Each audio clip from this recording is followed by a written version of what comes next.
우리 민족은 퉁구스 계열로 특별히 샤만의 복의 개념이 아주 강한 민족입니다.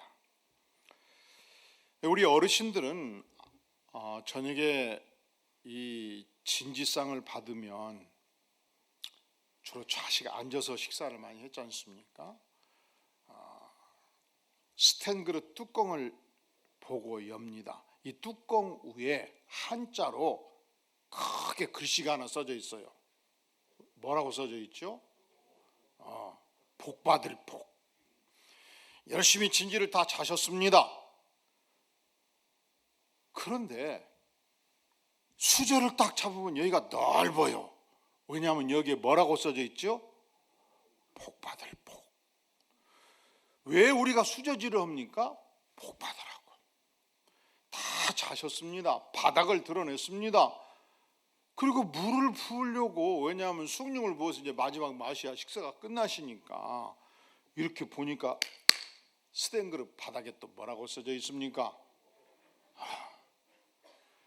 자시면서 실컷 지금 복질을 하신 거예요. 복을 자신 거예요. 마지막 숭늉을 드시면 손을 짚고 일어나시지요.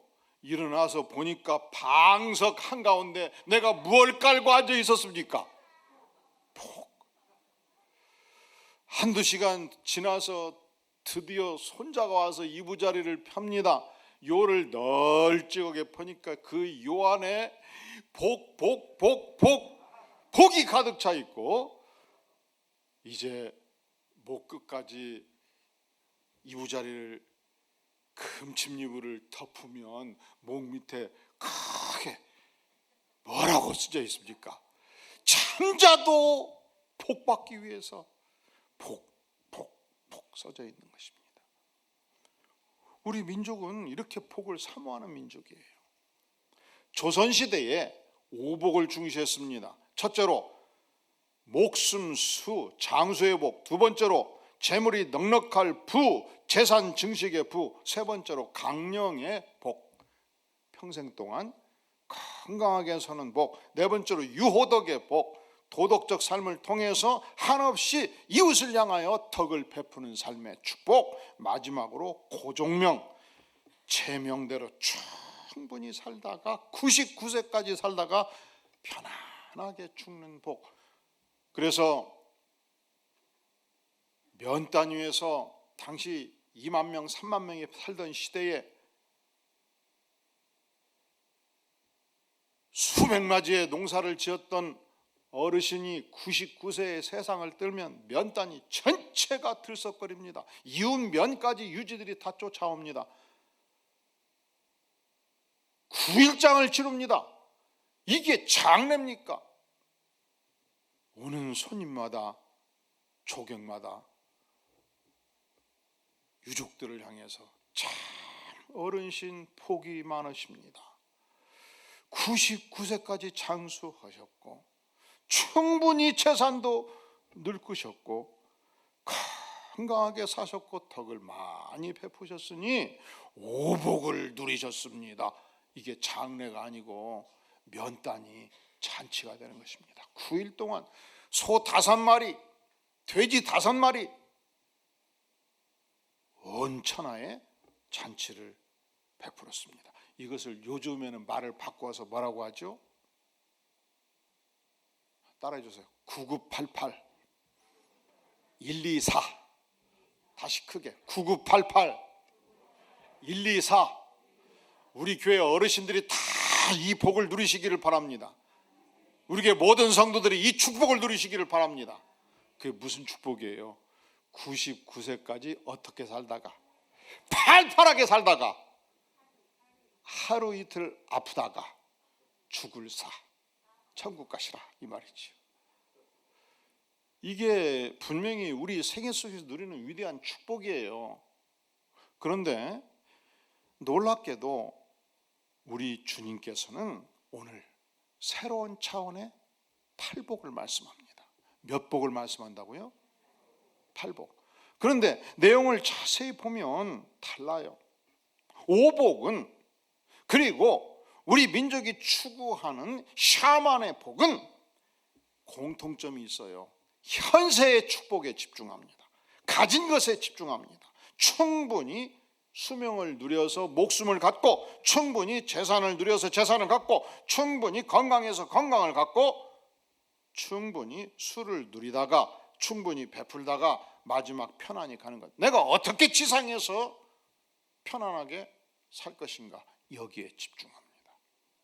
그런데 오늘 우리 예수님께서 하나님의 백성들에게 새로운 차원의 8가지 복, 그러니까 확실하게 다른 것은 우리 한반도에서는 조선시대에 몇 가지 복을 얘기했죠?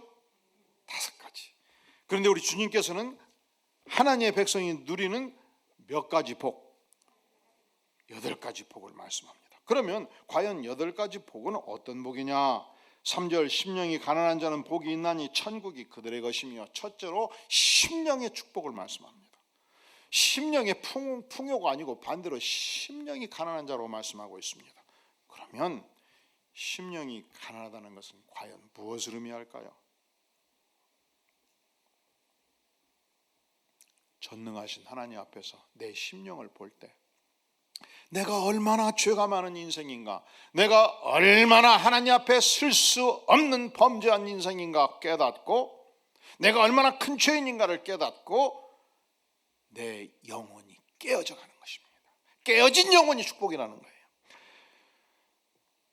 내 자아, 내 교만, 내 지식을 온전히 100% 비워내고, 나를 포기하고 나를 비워내고 하나님의 은혜에 온전히 의지하는 심령이 가난한 자입니다. 하나님의 은혜를 사모해서 내 심령을 비우고 하나님의 은혜로 채우는 심령이 가난한 자, 그가 복이 있다는 것입니다. 두 번째로 4절 시작.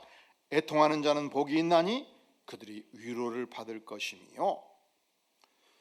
애통하는 자, 슬퍼하는 자. 인간은 아무리 소유가 많아도 그 어떤 인간도 자세히 성찰하면 그 마음 안에 슬픔과 고통이 있어요. 왜 그러는가? 누구도 이 땅의 인생 중에 죽음을 초월할 자가 없어요. 죽음에 갇혀 있는 거예요. 우리는 죽음을 향해서 한 발자국 한 발자국 가는 존재예요. 우리 인생은 누구도 아담의 후예로서 죄성을 스스로 벗어날 수가 없어요. 죄성에 갇혀 있는 인생이에요. 그래서 소유가 많든지 권력이 크든지 관계없이 한 인간의 생애를 깊이 성찰하면 그 안에 죄성이 있고 그 안에 인류 보편적 슬픔을 담고 있기 때문에 우리는 자기를 성찰하면서 애통해야 하는 것입니다. 그리고 내가 극복할 수 없는 이 죄성과 허물과 인생의 상처들을 십자가의 은혜 앞에 적실 뿐이에요. 그래서 누가 복된 인생인가? 자기를 성찰하고 자기를 애통하고 영혼들을 성찰하고 영혼을 애통하는 인생이 축복의 인생이다 말씀합니다. 세 번째 5절 말씀 시작. 온유한 자는 복이 있나니 그들이 땅을 기업으로 받을 것이며. 누가 복이 있다고요? 온유한 심령이 복이 있다는 거예요. 우리가 십자가의 은혜를 깊이 깨우치면 내가 물같이 쏟아져서 온유한 심령을 갖게 됩니다. 어떤 인생도 이해하게 되고 사랑하는 힘을 갖습니다. 그리하여 거친 말로 내 인격을 공격하고 공격적 언사를 남발하고 내 인생을 향해서 침을 뱉고 욕할 때조차도 그 영혼을 향해서 내가 온유한 심령을 소유하게 됩니다. 왜냐하면 내가 얼마나 최저는 죄인인 걸 알기 때문에 저가 말하는 저 공격은 내 인생에 가지고 있는 죄성의 10분의 1도 언급하지 않은 것인데 내가 분노할 이유가 뭐가 있겠는가? 근데 강팍한 인생은 조금만 내 안에 있는 사실에 잘못을 지적해도 마치 생선이 튀듯이 막 튀는 인생이 있어요. 이런 인생 우리가 어떤 인생이라고 말한다고요? 따라해 볼까요? 강팍한 인생. 강팍한 인생. 그 인생이 복이 없다고 주님은 말씀해요. 아무리 공격적 언사를 펼친다 할지라도 예수 그리스도의 인격으로 무장해서 온유한 심령을 가질 때 그 인격이, 그 인생이 축복의 인생이다 말씀합니다. 따라해 볼까요? 온유한 심성을 갖자. 할렐루야.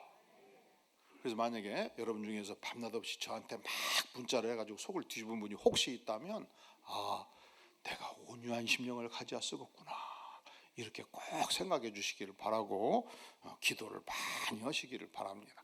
우리 교회에 그런 분이 없기 때문에 자신 있게 얘기를 하는 거예요. 할렐루야. 없기를 바라기 때문에 그런 얘기를 하는 거예요. 막 여러분이 막 소를 올리는데, 그리고 더 중요한 것은 밤 11시에 그런 문자를 받을 때 무릎 꿇고 주님, 따라해서 주님, 크게 따라해서 주님, 저에게 온유한 심령을 주시옵소서. 더 이상 댓글을 달지 않아도, 계속 따라하셔야 돼.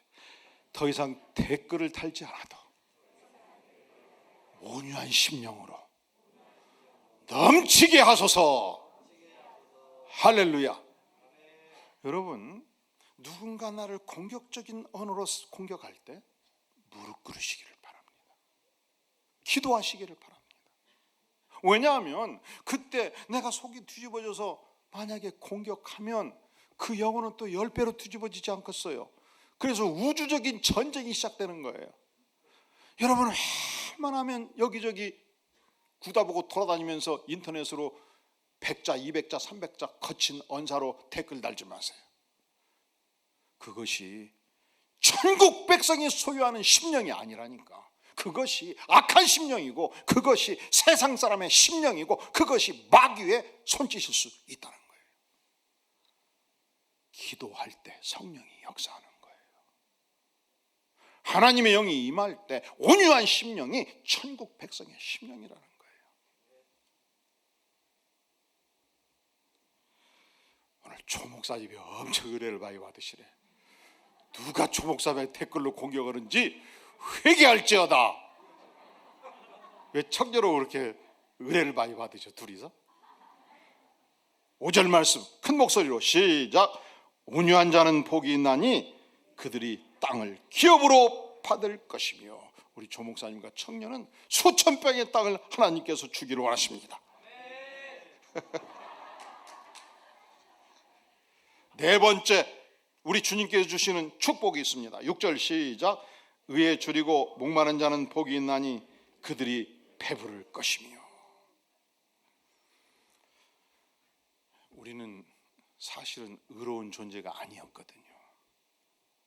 우리는 죄성이 깊었고 위선이 많았고 거짓이 많았고 교만했고, 우리는 쓰레기 같은 의를 가진 존재들이었거든요. 그런데 십자가의 보혈로 다 씻겨주셨습니다. 그래서 우리는 하나님의 의를 사모합니다. 어떻게? 타는 목마름으로 하나님의 의를 사모합니다. 그렇게 타는 목마름으로 하나님의 의를 사모하고 줄인 영혼, 그가 축복의 영혼이라 말씀합니다. 다섯 번째, 7절 시작. 긍휼히 여기는 자는 복이 있나니 그들이 긍휼히 여김을 받을 것이며. 긍휼히 여긴다는 것은 불쌍히 여긴다는 거예요. 여러분, 우리 자신이 하나님 앞에 적신으로 서보면, 하나님, 나는 이렇게 불쌍한 영혼입니다라고 고백하지 않을 자가 누가 있겠습니까? 그리하여 이 땅의 모든 인생들은 하나님의 시선으로 볼 때 긍휼히 여김을 받아야 마땅합니다. 그것이 축복이라는 거예요. 긍휼히 여기는 자는 복이 있나니, 오늘 말씀에서 선언하는 것은 우리 인생들이 다 긍휼히 여김을 받아야 마땅하기 때문에 영혼을 긍휼히 여기는 자, 그가 축복의 인생이라 말씀합니다. 여섯 번째, 8절 시작. 마음이 청결한 자는 복이 있나니 그들이 하나님을 볼 것이며. 누구도 이 땅에서 하나님을 직접 만난 자가 없습니다. 그런데 우리가 하나님을 만나는 길이 있다는 거예요. 따라해 볼까요? 마음이 청결한 자, 심령이 교활하지 않습니다. 심령이 더럽혀 있지 않습니다. 심령이 모략이나 음모로 가득 차 있지 않습니다. 심령이 깨끗합니다. 아무리 상대가 나를 공격해도 무릎 꿇고 기도하는 힘이 내 안에 있습니다. 용서하는 힘이 내 안에 있습니다. 명경지수처럼 깨끗한 영혼, 하나님의 은혜로 죄사함을 받은 영혼, 그 영혼이 청결한 자, 축복의 인생이다 말씀합니다. 7번째 9절 말씀 시작. 화평하게 하는 자는 복이 있나니 그들이 하나님의 아들이라 일컬음을 받을 것이며. 화평하게 하는 자. 어느 공동체든지 깊숙이 들어가면 오래된 공동체일수록 불화가 있고 분열이 있고 다툼이 있어요. 과거에 어느 직장에 임원이 있었는데 대화를 한참 하다 보니까 그런 얘기를 하더라고요. 거대 기업이 2개가 합쳐진 거예요. 은행도 2 은행이만 합쳐지잖아요. 20년이 지났는데 지금도 임원진들 누구 파 얘기를 한대요. 몇 년이 지났는데 그런데 이상하지요. 그럴 때조차도 안디옥교회 A라는 성도가 가면 3개월이 지나고 6개월이 지나면 그 분열을 봉합하는 화합의 능력을 가진 자가 있다는 거예요. 피스메이커, 화평케 하는 자는 복이 있나니 주께서 오늘 말씀하십니다. 반대 현상도 있어요. A라는 인물이 있습니다. 그가 가면 A라는 과정이 발령이 나서 A라는 부서에 가면 3개월이 지나고 6개월이 지나면 이상하게 분열 현상이 나타납니다. 모이면 끼리끼리 모여서 상대를 공격하기 시작합니다. 시기, 질투가 일어나기 시작합니다. 분열을 창조하는 자, 문제를 일으키는 자. 그래서 그런 사람을 영어로 뭐라고 하죠? 트러블 메이커. 가는 곳곳마다 문제를 일으키는 영혼, 그 영혼은 결코 복받은 영혼이 될 수가 없습니다. 우리 안디옥교회 모든 성도들은 천국 백성으로서 어디를 가나 그가 가는 곳에 평화를 창조하는 위대한 인격의 백성들이 모두 될 수 있기를 주의 이름으로 축원합니다. 그리고 모든 공동체는 지도자를 뽑을 때 제1의 조건, 그가 평화를 창조하는 인물인가 봐야 돼요. 대한민국의 미래를 이끌어가는 정치, 경제, 사회, 문화의 모든 지도자들은 그가 지도자로 뽑힐 때 국가를 통합할 수 있는 평화를 창조하는 인물인가를 봐야 돼요. 극단적으로 분열하고 공격하고 싸우고 하나님의 사람이 아닙니다. 왜냐하면 천국을 소유한 자는 가는 곳곳마다 십자가의 복음을 가지고 청결한 마음으로 평화를 창조하는 인물이 될 수 있기 때문에 그렇습니다. 9절 화평하게 하는 자는 복이 있나니 그들이 하나님의 아들이라 일컬음을 받을 것이며. 우리 주님께서 이 땅에 오셨을 때 모든 죄악을 청산하고 이 땅에 영광스러운 천국의 복음을 선포하시며 화평의 나라를 우리에게 선포하신 것입니다. 마지막으로 우리 주님께서 우리에게 말씀하시는 복이 있습니다. 어떤 복입니까? 10절 시작. 의를 위하여 박해를 받는 자는 복이 있나니 천국이 그들의 것입니다. 의를 위해서, 하나님의 나라를 위해서, 주님을 위해서, 진리를 위해서 끝없이 박해받고 고통당하고 시련을 받을 때 놀랍게도 우리는 그것이 불행이라고 생각하잖아요. 우리는 그것이 지상에서 피하기를 원하는 세계인데 우리 주님께서는 팔복의 마지막 축복이라고 말씀합니다. 사랑하는 성도 여러분, 우리가 주님을 위해서 충성하고 하나님의 나라를 위해서 목숨을 던질 때 반드시 여기저기에서 박해가 옵니다. 고통이 있습니다. 핍박이 있습니다. 시련을 당합니다. 이 시련을 뚫고 나가는 영혼, 하나님께서 기뻐하시는 영혼, 축복의 영혼이라 말씀합니다. 그런데 이 팔복이 갖는 특징을 여실하게 보면 이것은 놀랍게도 우리 민족이 추구했던 오복과 반대편에 서 있어요. 오복은 눈에 보이는 현세적 축복입니다. 팔복은 눈에 보이지 않는 내면적 축복입니다. 오복은 세상에서 눈에 보이는 화려한 축복입니다. 팔복은 눈에 보이지 않는 영혼의 아름다운 정금같이 빛나는 인격의 축복입니다. 오복은 외면적 소유의 축복이라면 팔복은 심령 안에 장착된 정금처럼 빛나는 내면의 성품의 축복을 말씀하고 있습니다. 그래서 이 팔복이 갖는 놀라운 축복이 세 가지가 있는데, 특징이 세 가지가 있는데, 첫째로 이 팔복의 축복은 자연인이 단지 이 세상에 인간으로 태어났다는 사실 때문에 절대로 소유할 수 없는 축복이에요. 이 땅에 우리는 모두 태어났죠. 인간이지요. 그런데 단지 자연적 인간이기 때문에 누릴 수 있는 축복이 아니라는 거예요.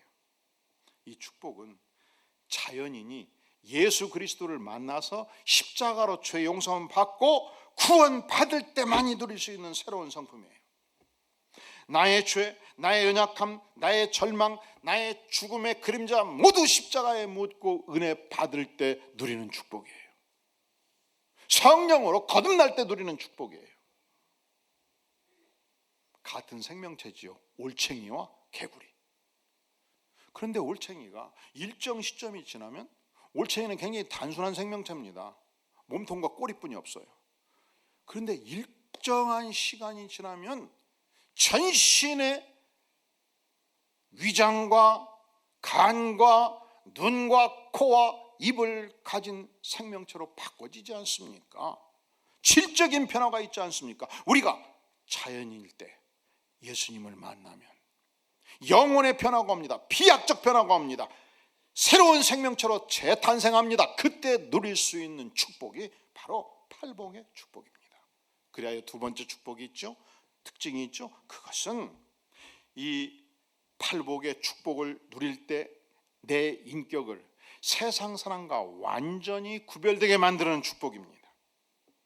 오늘날 우리 그리스도인들이 이 축복을 누리지 못하기 때문에 세상은 말합니다. 너가 예수 믿고 우리와 다른 점이 무엇이 있느냐? 세상과 교회의 경계성이 허물어져 있습니다. 교회가 세속화되어 가고 있습니다. 교회 성도나 세상 사람이나 전혀 다를 바가 없습니다. 아니지요. 세상과 그리스도인들은 완전히 다른 존재예요. 세상 사람들은 자신의 위대함을 자랑합니다. 자기의 가진 것을 자랑합니다. 자기의 업적을 자랑합니다. 그리스도인들은 아니에요. 무엇을 자랑합니까? 예수 그리스도를 자랑합니다. 무엇을 자랑합니까? 나는 부족하고 나는 실수투성이고 나는 죄성이 많으나 나의 어리석음을 자랑할 뿐입니다. 하지만 그리스도의 은혜로 내 죄성이 모두 사함을 받았고 그리스도의 은혜로 긍휼로 자비로 내 인격이 새로워짐을, 그리하여 그리스도를 우리가 자랑하게 되는 것입니다.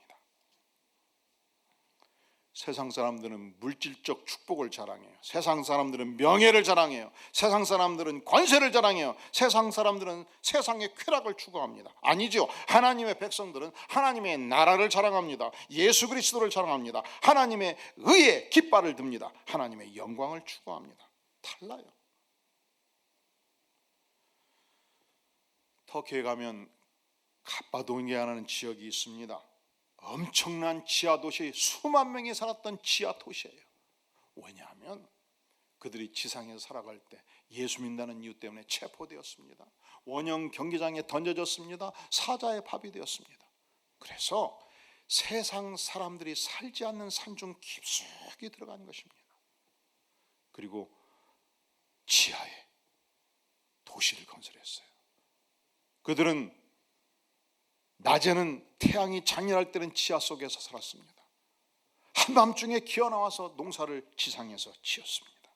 그들은 지하 10층까지 파고들었습니다. 수만 명이 이 석회암 지역 갑바도기아에서 살아가고 있었습니다. 그곳에 화장실도 만들고 그곳에 부엌도 만들고 그곳에 예배당도 만들었습니다. 예배당이 수십 곳에 있었습니다. 그래서 예배당을 관리하고 영혼들을 도울 목사를 양성하는 신학교도 그 안에 지었습니다. 그렇게 저들은 수만 명이 무려 400년을 살았습니다. 몇 년을 살았다고요? 보통 30년을 1세대로 보지요. 할아버지 90세, 아들 60세, 손자 30세, 그리고 증손자가 한 살에 태어났습니다. 400년, 무려 13대에 걸쳐서 지하 토굴에서 저들은 수만 명이 예수 그리스도의 이름을 붙들고 신앙생활을 해온 것입니다. 그들은 두 가지 면에서 세상과 달랐습니다. 첫째로 내면적인 성품이 팔복을 소유한 하나님의 백성이었기 때문에 세상 사람과 달랐습니다. 두 번째로 그들이 살았던 지역이 세상 사람과 완전히 다른 것입니다. 우리가 팔복의 축복을 누릴 때 팔복의 축복을 가진 백성들이 어떤 특징을 갖는가? 첫째로 팔복의 축복을 가진 자들은 절대로 자연인의 상태에서는 가질 수가 없다. 예수 믿고 구원받고 변화된 백성만이 가질 수 있다. 두 번째로 그렇기 때문에 이 팔복의 축복을 누리는 사람은 결코 세상 사람과 같지 않다는 것입니다. 우리는 세상 사람들이 아닙니다. 우리는 하나님의 백성입니다. 그리하여 이 팔복의 축복을 누리는 백성은 반드시 천국 시민만이 누리는 놀라운 축복이라는 사실입니다. 이 천국은 정치적인 나라가 아닙니다. 물질적인 나라가 아닙니다. 성령의 나라요, 하나님이 직접 통치하는 나라입니다. 이 하나님의 나라는 사망 권세와 절망과 어두움이 제거된 하나님의 사랑, 하나님의 긍휼, 하나님의 통치가 임하는 나라입니다. 윌리엄 쿠싱이라는 인물이 1823년도에 이 땅에 태어났습니다. 그가 청소년기 은혜를 받고 하나님의 부름을 받고 준비를 해서 목회에 전념했습니다. 엄청난 교회의 부흥을 가져왔습니다. 밤낮 없이 기도를 했습니다. 그리하여 어느 아침에 일어났는데 성대 파열이 왔습니다. 더 이상 설교를 할 수가 없었습니다.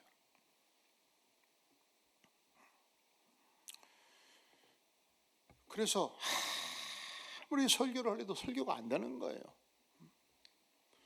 우리 어르신 세대는 목사님이 강단에 서서 뭐라고 외치든지 성도들이 워낙 인격이 출중해가지고 은혜를 많이 받았어요. 그래서 밤새 기도하고 와가지고 돼지 멱다 할렐루야, 오늘 또 우리 성도 여러분들에게 하늘이 쏟아 부어주시는 할렐루야 넘치는 은혜가 있기를 바랍니다, 주야 하고 내려가도 막 은혜를 받았어요. 근데 이제 오늘의 시대가 많이 바꿔졌잖아요. 그래서 우리 김주성 목사님, 조 목사님 하여간 성대 관리 잘 해가지고 아름다운 음성으로 우리 성도들에게 많은 은혜를 끼치는 복된 하나님의 종들이 되기를 주의 이름으로 축원합니다. 할렐루야. 근데 윌리엄 쿠싱 목사님은 가버린 거예요. 그냥 성대가 끝나버린 거예요. 그래서 결국은 목회를 떠납니다. 보통 제가 목사님들을 만나보니까 세상에서 목사님들은 우리끼리 얘기인데 별종이에요, 별종. 세상에 하고 싶은 직업 얼마든지 세상에서 돈도 많이 벌 수 있고 권력도 얻을 수 있는데 그거 다 포기하고 그 길을 갈 때는 첫째로 특별한 하나님의 부르심이 있거든요. 두 번째로 그 길을 갈 때 죽기 살기로 가거든요. 이게 보통 사람들이 아니에요, 보니까.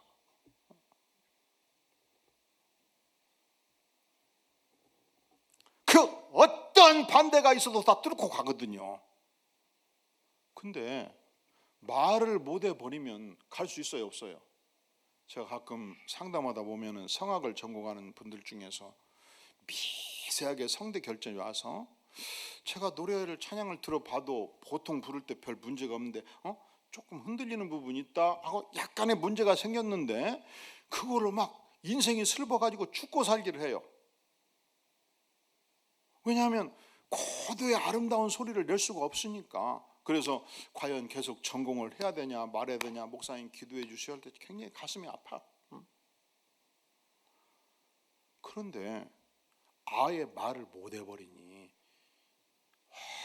얼마나 인생의 고통이 깊었겠습니까?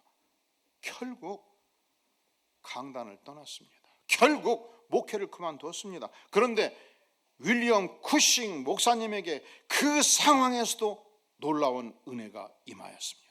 날마다 하나님께서 아름다운 시상을 주시는 거예요. 밤낮 없이 작기장에 기록하고 기록하면 다 아름다운 시가 되고 거기에 공만 붙이면 유명한 찬송시가 되는 것입니다. 이 추억 같은 찬송시가 무려 평생 동안 300편을 작성하게 된 것입니다.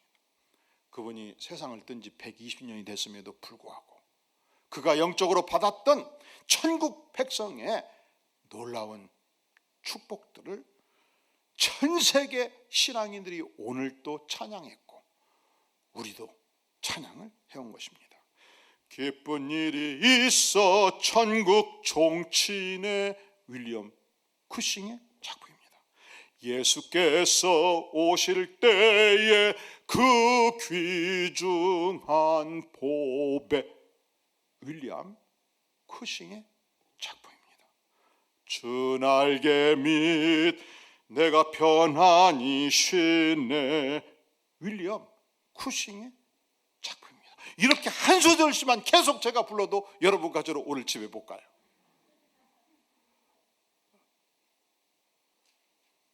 그 찬양 하나하나가 놀라운 은혜가 있습니다. 이 은혜가 어디에서 나왔습니까?